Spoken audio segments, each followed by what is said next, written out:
now a story that we all know and hate. Robocalls. They bug everyone, and hospitals, by the way, are no exception. From February to April of this year, one of the busiest cancer centers in the country received 6,600 illegal robocalls. That's horrible. And get this, the calls mimicked internal numbers at the hospital and consumed 65 hours of hospital response time. And this one, at Tufts Medical Center in Boston, more than 4,500 calls were placed in just a 2-hour time span in just one day. Wow. Yeah, it's that bad. A top security official at the hospital, by the way, says there's no indication that the call is phony until someone actually answers it. We've all been there. Here now is Alex Hamerstone, a cybersecurity expert from Trusted SEC. Alex, those kinds of stories are just horrendous. And as I said before, look, we all get these. They are so annoying. So why can't we stop them? There's a number of reasons. So one of them is just the basic way the phone protocol works, is that they're allowed to spoof numbers. It's been something that's been allowed forever, because when you get a call from, say, a large company, and it might be from they want to show their 800 number. They don't necessarily want to show the direct line. So it's an old practice, and people are taking advantage of that now. So there must be breaking some sort of law. I mean, I've heard so many people say, well, I was on the do not call list. Doesn't seem to make any difference at all.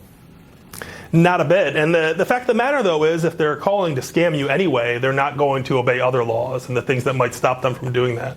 So it's been extremely challenging. It's something that we all deal with every day. It is, and it's getting worse. So explain to me how hard it is to track down these people, because I've been told it's one line here to there, back to Romania, over to Russia, back to, it's almost impossible to track down.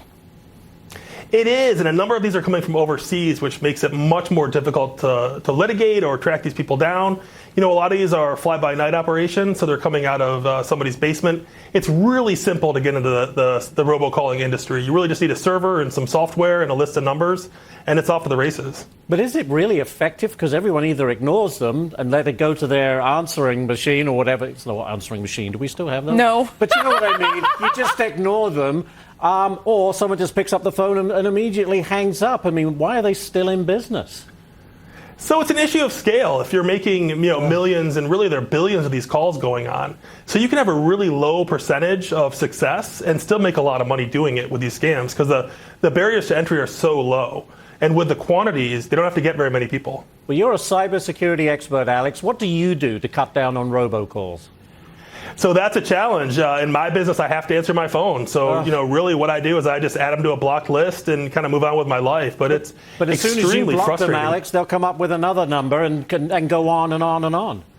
It's never ending. My block list is very, very long. But really, it's something that I deal with. And it's unfortunate because I pay a lot of money to have a cell phone, and it's really not that usable as a phone. It's very frustrating. And last question, if the government gets involved and tries to make this illegal and go after them, is that going to do any good?